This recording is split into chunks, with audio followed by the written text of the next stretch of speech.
नमस्कार आज यही स्वतंत्र विश्लेषण को समस्त को स्वागत। आज आम श्रीमद् भगवद गीतार एक अत्यंत गभीर तथा संकटमय मुहूर्त विषय आलोचना करने जाऊँ। जानिचंती हजार हजार वर्ष पूर्वे कुरुक्षेत्र में घटी से द्वंद्व आज आम मानसिक संघर्षर केमिति एक निखुण प्रतिछवि हो पारे। आसंतु सीधा सड़क आलोचना भितर को जिबा। आज यात्रा रे आमे मुख्यतः चारोटी सोपान अतिक्रम करिबा। प्रथमे श्लोकगुड़िकर अर्थ, तापरे ता भितरे लुचिथिबा मोह बा भ्रमर विश्लेषण, तापरे आम दैनन्दिन जीवन सह एहार सीधा सड़क संपर्क, आउ शेषरे गोटिए बहुत जरूरी नैतिक शिक्षा। अच्छा, तेबे आरंभ करिबा आमार प्रथम विभागरु अर्थ एवं तात्पर्य, जेउठी आमे देखिबा मोहर बशवर्ती होई अर्जुनंकर अंतिम आत्मसमर्पण। वर्तमान गीतार 44तम श्लोक उपरे टिके नजर पकाइबा। एठारे अर्जुनंक मनरे एक गभीर सामाजिक और सांस्कृतिक भय देखा देछि। से श्रीकृष्ण को कहउचंती, हे जनार्दन, मु ज्ञानी मानक ठारो सुनिछि जे जिए कुलधर्म नाश करे से अनिर्दिष्ट काल पई नरकरे बास करे। एबे टिके भाबंतु, परंपरा और परिवार विनाश को नहीं तांको भितरे केते भयंकर आशंका सृष्टि होइछि ना। तापरे 45तम श्लोक आड़कू गले आमे अर्जुनंकर बढ़ुथिबा निराशा को स्पष्ट भावरे अनुभव करि परिबा। से बिलाप करी कहउछंती, हाय यह केपरी विडंबना जे आमे एपरी महापाप करबाकू मनस्थ करिछु। केवल टिकिए राजकीय सुख पाई आमे निजर ही आत्मीय माननकू हत्या करबाकू भारिछु। तांकर ही कथागुड़िक तांको मन भितरे चलीथिबा भयंकर जंत्रणा को सीधा सड़क दर्शाउछि।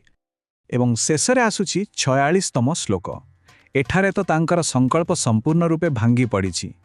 एक बहुत बड़ विरोधाभास सृष्टि करी से कहउचंती जे एहाठारु आहुरी भल होंता जदि धृतराष्ट्रंकर पुत्र माने आसी मोते निरस्त्र एवं बिना प्रतिरोधरे हत्या करि दियन्ते। माने चिंता करंतु, निजर अधिकार पाई लढ़िबा अपेक्षा बिना प्रतिवादरे मरी जीवाकू से अधिक श्रेयस्कर भाबुचंती।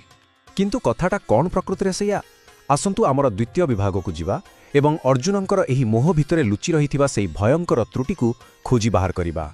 जदि आमे एही श्लोकगुड़िकर मूल पाठ को टिके ध्यान देबा, सेठारे दुईटी खास शब्द अछि। अह अर्थात आश्चर्य आउ बत अर्थात भयंकर परिणाम। आश्चर्यर कथा हेउछि युद्धर एते भयावह परिणति आउ पाप विषय संपूर्ण भावे जानी मध्य सेमाने युद्ध करबाकू निष्पत्ति नेले बोली अर्जुन भाबुछंती।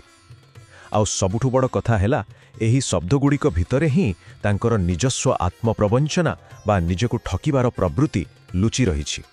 वास्तव में एठारे थिबा मूल द्वंद्वटी बहुत आश्चर्यजनक, जहाँ देखिबाकू एकदम शुद्ध आध्यात्मिक एवं दयाभाव परि लागुछि। ताहा प्रकृतरे शरीर को निजर स्वरूप बोली मानिबार अज्ञानतारु बाहरिथिबा एक सांसारिक मोह मात्र।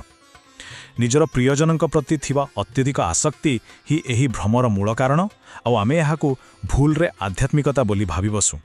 जदि आमे अर्जुनंकर एही जुक्ति को विश्लेषण करिबा, तेबे एहार त्रुटि गुड़िक स्पष्ट भावे बारी होई पड़िबो।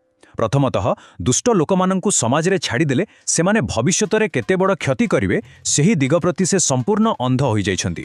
द्वितीयरे निजर दोष देखिबा परिवर्ते परिस्थिति उपरे दोष लदिबार एक बाहाना करुछन्ति।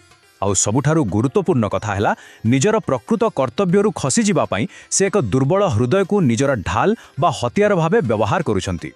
एबे आसंतु आमर तृतीय विभाग को, जहाँ आम समस्तंक पई बहुत जरूरी, दैनन्दिन जीवन सह एहार संपर्क। एही प्राचीन कथाटी आम आधुनिक मानसिक चापर किपरि एक दर्पण साजिछि ताहा वर्तमान आमे देखिबा। आम समस्तंकु आज गोटे प्रश्न निजकु पचारिबार अछि।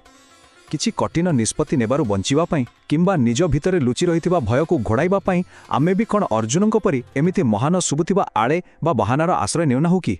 टिके भाबंतु। सत कहिबाकू गले आम दैनन्दिन जीवन रे एही मोह आमको बारंबार फांसरे पकाउछि। केमिति जानिचंती? आमे आनुगत्य बा विश्वास्ततार आड़ देखाई अनेक समय विषाक्त संपर्क रे फसी रही जाऊ।